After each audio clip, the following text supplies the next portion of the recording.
Eyes for Allah, nothing but Allah. Ba is the beginning of Bismillah. Ta is for taqwa, bewaring of Allah. And Tha is for thawab, a reward. Ja is for Jannah, the garden of paradise. Ha is for Hajj, the blessed pilgrimage. Kha is for Khatem, the seal of the prophethood given to the Prophet Muhammad sallallahu alayhi wasallam. Da is for Deen, al-Islam, religion with Allah since time began. That is for dhikr, remembering Allah, and Ra is for the month of Ramadan. Began, that is for dhikr, remembering Allah.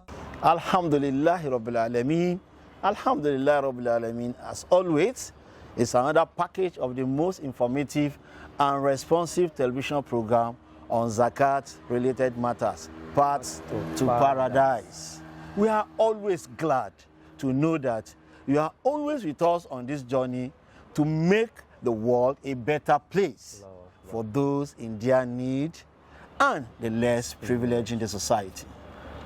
As always, this program is to showcase how your divine contributions are being used to cater for the indigents as well as those in their need in society, who are yet, as well as those who are yet to understand the importance of paying zakat as an injunction from Allah. Please stay tuned as we take you on this journey to Path to Paradise. My name is Misbauddin Ismail. And I'm Maruf Ahmad. The lecture segment is next. Began, that is for dhikr, remembering Allah. Alhamdulillahi Rabbil Alameen wa salawatullahi ala rasulil anam ba'du fassalamu alaykum wa rahmatullahi wa barakatuhu. My beloved viewers over there, zakat as an institution is compulsory in Islam to the extent that a person that is due to pay it, if he fails to pay it in this very world, he has no other place to go in the hereafter than hellfire. It's as serious as that. Because Allah that puts it in place has reason why He has asked us to go about it.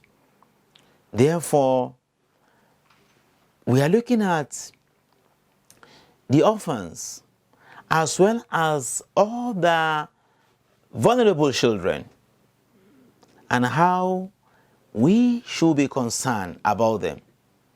Because the zakat aspect of welfareism is what brings this one to fore. Today, inshallah, we shall be looking at non-education of the orphans and vulnerable children, the consequences.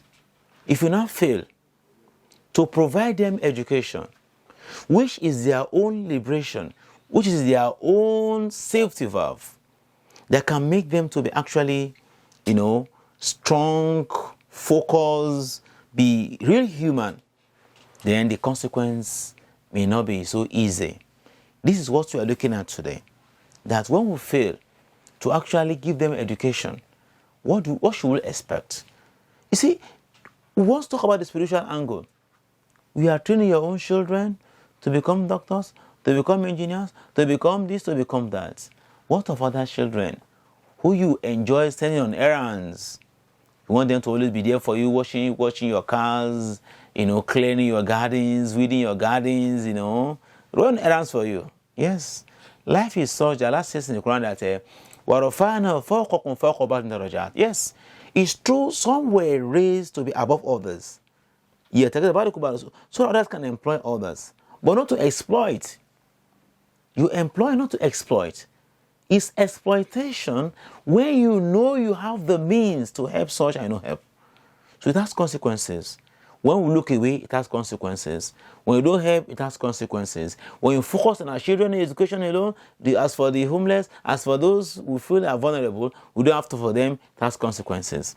That is why today we are looking at that angle. One, it can lead to behavioral disorder for these children. when they know that, okay, they are meant, if their parents to be alive, whether they were alive in real life or they were alive to their duties, or that their parents have not suffered the illness they suffered that makes them to become what they become. Or maybe at home, they were not out of households, kind of a care. If that situation of things, it shows clearly that they will start to think of, if my mother were here, if my father were here, and so on and so forth. Such things will tend to later affect them. That regret can make them to start misbehaving, such that what you expect them to do at times, they may not even do it deliberately, and you will punish them for not doing it. And long run, they will, you will know that something has caused that. At school, they can start behaving differently. At home, they can behave differently. They could at times isolate themselves. They can at times be doing the wrong thing you expect them to do as a reaction to that kind of situations. So when we don't train them, give them education, they can start to do what? Misbehaving in a way that's, when they go into drugs or substance use, doing some more funny things, then it will be a consequence of that too. Two, some can go into depression because they will just be tired of life that, maybe they expect themselves to be somewhere, and now they see your children growing in education, they see things happening this way, and they can find themselves moving like others. They can start going to depression, that they will be tired of life, they will feel that they'll be regretting coming to life, they'll be regretting living where they are living, and at long run, some will even resort to suicide. So we will have caused them that situation. So that is why we have to provide for them clear-cut, solid, sound education that will make them become human, and they'll be happy being that. So in the future too, they will be so happy, they'll be thanking and even appreciate those who have assisted them to become what they become in life. Thirdly, in a case we fail to give them the expected education, they can become nuisance, and that nuisance will not spare anybody.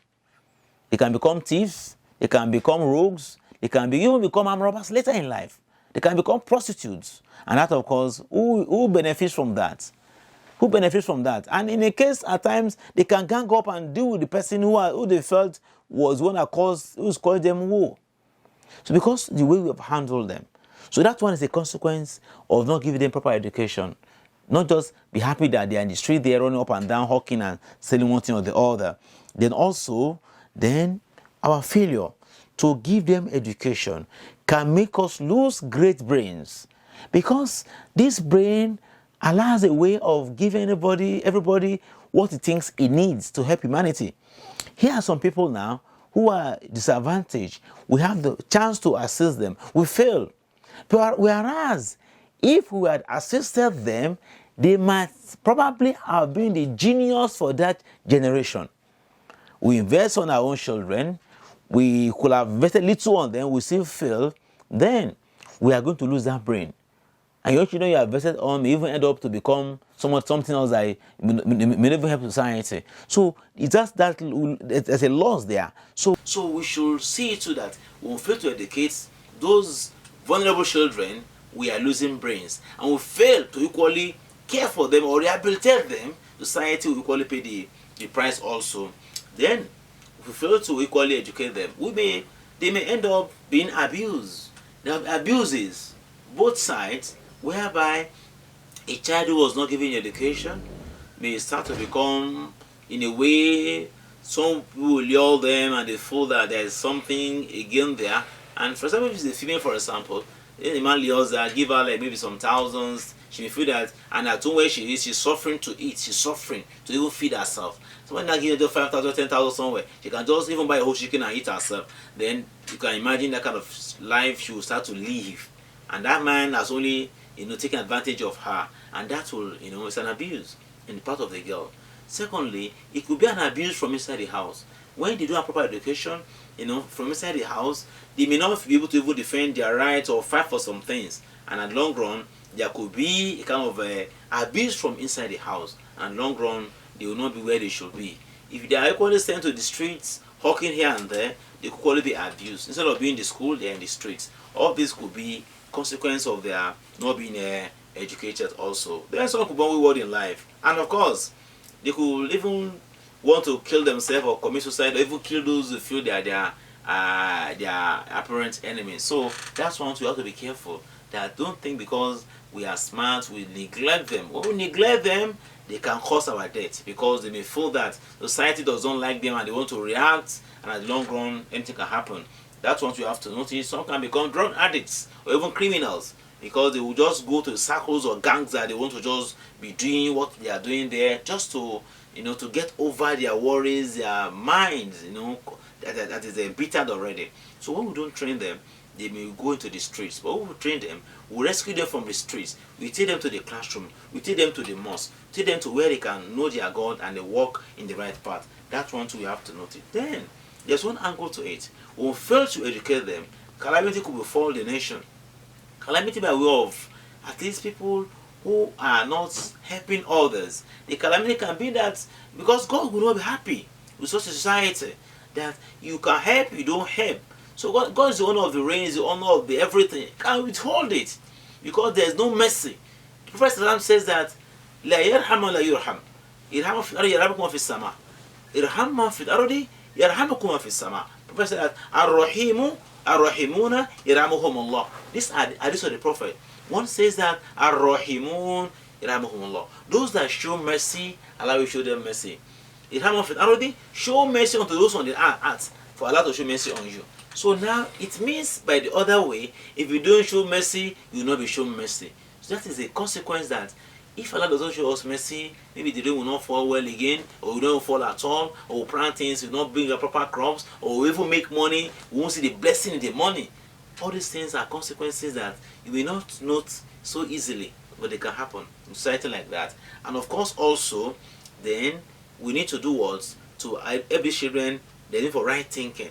All of us must think rightly that we need to assist them because they are like our children too.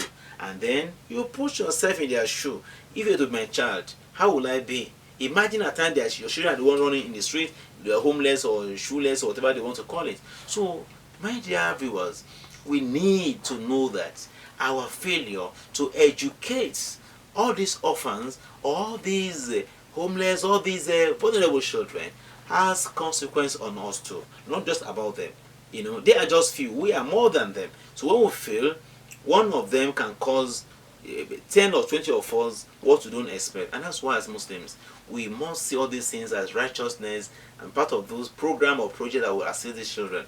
We pray to Allah to assist and that is alright. Wassalamu alaikum wa rahmatullahi wa barakatuh. Began, that is for dhikr, remembering Allah. Welcome back and thanks for staying with us. The rate of unemployment in Nigeria is not just alarming but scary. To survey the situation, our organization, Zakat and Sadaqat Foundation, recently trained 100 up and coming business owners with the aim of empowering them. Today, 20 of those 100 that were trained have been shortlisted for a possible grant of over 10 million naira. Allahu Akbar. Please don't go away.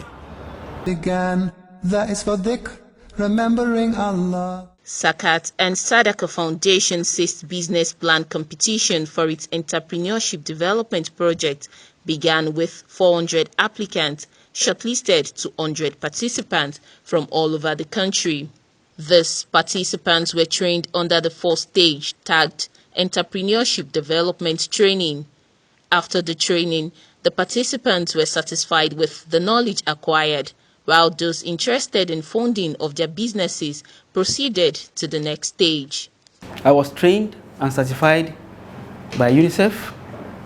We were among the first to be trained by UNICEF, and we have been providing toilet solutions to local government in various states like Bauchi, Kaduna. What she's trying to say is that this kit in Nigeria is around 5,000 naira in Nigeria. But getting it from China, is around 2,100 and something naira. So it's somewhat difficult for people to buy this kit. So we always encourage them to have a kit. So I won't be using one kit for, it has with blood is somehow. So each home needs its own kit. That is the family kit. So now it is 5,000 naira. So getting it from China is around 2,000 naira or something. So we'll be able to sell it at the rate of 3,500. So that many people will be able to have this.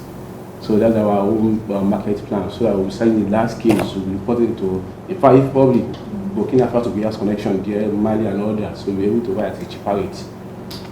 And our vision is to take quality health services to the doorstep of every health seeker, majorly, and also to engage the youths, especially in developmental trainings, in a way to expand our tentacles, in a way to expand our outlets, taking our services closer to the masses. And we also vow that we will continue to impress our customers until we become the most preferred diagnostics center and the healthcare giver in the States and beyond. And to do this, that's why we are here.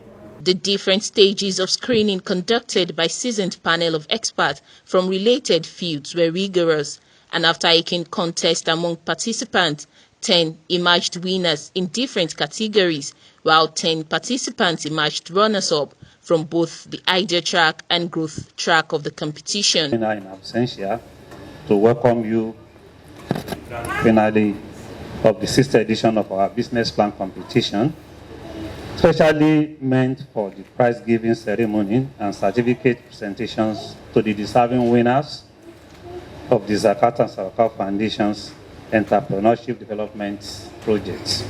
Ladies and gentlemen, kindly join me to congratulate all the star prize winners and the runner-ups of the 6th edition of the business plan competition. You all deserve to be celebrated, and that is why we have assembled the captains of various industries here today to celebrate you. Today, the 10 winners that emerge as the star prize winner will be given the opportunity to go home with 1 million naira each, while the 10 runner-up will go home with 200,000 naira each as consolation prizes for their participation and the efforts. In fact, all of you here today are winners. Let me appeal to all the star prize winners to take maximum advantage of the mentors that have been assigned to you to help you to take your business to the next level throughout the period of grant release and project implementation phase. The Managing Director and Chief Executive Officer of Lotus Bank, Kafilat Araoye, who chaired the occasion, commended Zakat and Sadaqah Foundation for the laudable project and achievements recorded so far. She pledged continuous support to the foundation and the winners. This is in tandem with our vision at Lotus Bank. I commend the laudable achievements recorded by the Zakat and Sadaqah Foundation. I pray that Almighty Allah continues to make this initiative wax stronger. I seize this opportunity to congratulate the winners and runners-up of the 2021 Business Plan Competition. As our slogan says, partner, progress, prosper. At Lotus Bank, we're ready to work hand in hand with you to see your new businesses prosper and your ultimate prosperity. To the panel of experts, we were saddled with the responsibility and detailed task of screening and selecting winners. I say well done, as it must not have been as easy as there's a plethora of bright young minds in Nigeria. I'm sure some of my panelists here can attest to that. I extend my congratulations to all staff of Zakat and Sadaqah who have worked tirelessly over the past 7 years to get the foundation to where it is today. May Allah reward you all. Engineer Adewale Jawando, one of the panel of experts, recounts the experience of screening 100 participants with entrepreneurial traits of ingenuity, creativity, and innovation to the 20 finalists. He appealed to them to judiciously use the fund given to them to achieve success in order to give back to the society. He further equipped the beneficiaries with the knowledge on how to achieve success in no distance time. I want to personally congratulate all the participants, especially those who have made it to this stage. The Executive Director of Zakat and Sadaqah and his team, for deeming it fit to organize this program, of which this is the sixth in the series. I also want to appreciate all our donors and those who have been supporting us since inception.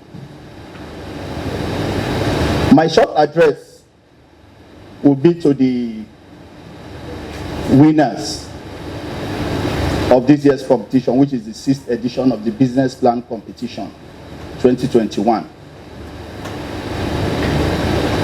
After my warm congratulations on your rare achievements, from over 400 people that started this journey up to the last 20 that we have for this year, I congratulate you. I would like to remind you that the payback period is the minimum number of years that you will use to recoup your investments. And the question is, why are we discussing payback? Are we expected to pay anything back?